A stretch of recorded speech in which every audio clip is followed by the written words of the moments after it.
ಪತನಗೊಂಡಿದೆ. ಅಹಮದಾಬಾದ್ನ ವಿಮಾನ ನಿಲ್ದಾಣದಲ್ಲಿ ವಿಮಾನವು ಬಿದ್ದಿರುವಂಥ ಜಾಗದಲ್ಲಿ ದಟ್ಟ ಹೊಗೆ ಆವರಿಸಿದೆ. ಈಗಾಗಲೇ ಪ್ರಧಾನಮಂತ್ರಿಗಳ ಸಚಿವಾಲಯ ಪ್ರಯಾಣಿಕರ ಮಾಹಿತಿಯನ್ನು ಕೊಡಿ ಅಂತ ಕೇಳಿದೆ. ವಿಮಾನದಲ್ಲಿ ಎಷ್ಟು ಜನ ಇದ್ರು, ಕ್ಯಾಬಿನ್ ಕ್ರೂ ಸೇರಿದಂತೆ ಪೈಲಟ್, ಕೋ ಪೈಲಟ್ ಮತ್ತು ಕ್ಯಾಬಿನ್ ಕ್ರೂ ಮತ್ತು ಪ್ರಯಾಣಿಕರು ಸೇರಿದಂತೆ ಎಷ್ಟು ಜನ ಇದ್ರು ಅನ್ನೋದರ ಬಗ್ಗೆ ಪ್ರಧಾನಿ ಸಚಿವಾಲಯ ಈಗಾಗಲೇ ಗುಜರಾತ್ನ ಮುಖ್ಯಮಂತ್ರಿಗಳಿಗೆ ದೂರವಾಣಿ ಮುಖಾಂತರ ಮಾಹಿತಿಯನ್ನು ಕೇಳಿದೆ. ಸೊ ಮಾಹಿತಿಯನ್ನು ಕೊಡಲಾಗ್ತಾ ಇದೆ.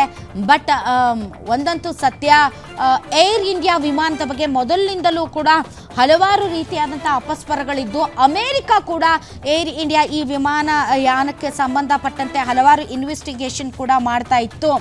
ಈಗ ನಡೆದಿರುವಂಥ ಈ ದುರಂತ ಏನಿದೆ, ನಿಜಕ್ಕೂ ಕೂಡ ಒಂಥರ ಬಹಳ ದೊಡ್ಡ ದುರಂತಕ್ಕೆ ಈಡಾದಂತಹ ಈ ಒಂದು ವಿಮಾನದಲ್ಲಿ 242 ಜನ, ಅದರಲ್ಲಿ 52 ಮಂದಿ ವಿದೇಶಿ ಪ್ರಯಾಣಿಕರಿದ್ದರು. 25 ಜನರನ್ನ ಈಗಾಗಲೇ ಆಸ್ಪತ್ರೆಗೆ ದಾಖಲು ಮಾಡಲಾಗಿದೆ ಅನ್ನುವಂತಹ ಮಾಹಿತಿ ಬರ್ತಾ ಇದೆ. ಸುಮಾರು 825 ಅಡಿ ಎತ್ತರದಲ್ಲಿ ಮಾತ್ರ ಇತ್ತು ಈ ವಿಮಾನ.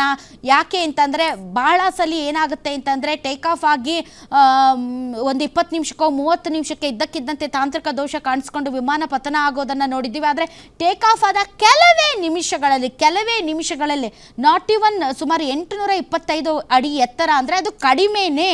ಒಂದು ವಿಮಾನ ಹಾರಾಡುವಂತಹ ಎತ್ತರಕ್ಕೆ ಕಂಪೇರ್ ಮಾಡಿದರೆ ಇದು ಟೇಕ್ ಆಫ್ ಆದ ಕೆಲವೇ ಕ್ಷಣಗಳಲ್ಲಿ ಬಿದ್ದಿದೆ ಅಂತ ಹೇಳ್ಬೋದು. ವಿಮಾನ ಪತನಗೊಂಡಿರುವಂತಹ ಜಾಗದಲ್ಲಿ ದಟ್ಟವಾದಂಥ ಕಪ್ಪು ಹೊಗೆ ಆವರಿಸಿದೆ.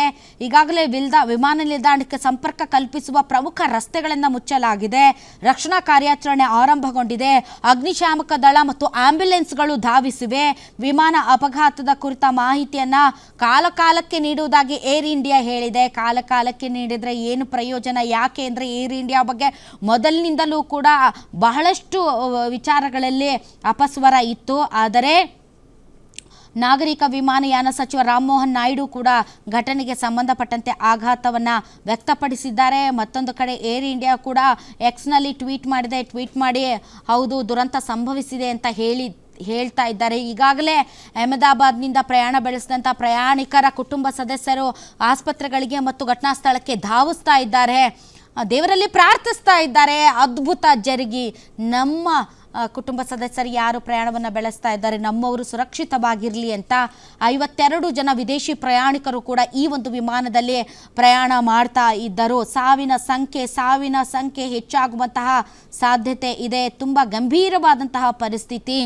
ದಟ್ಟ ಕಪ್ಪು ಹೊಗೆ ಯಾವ ರೀತಿ ಆವರಿಸಿದೆ ಅಂತ ತಾವು ನೋಡ್ತಾ ಇದ್ದೀರಿ.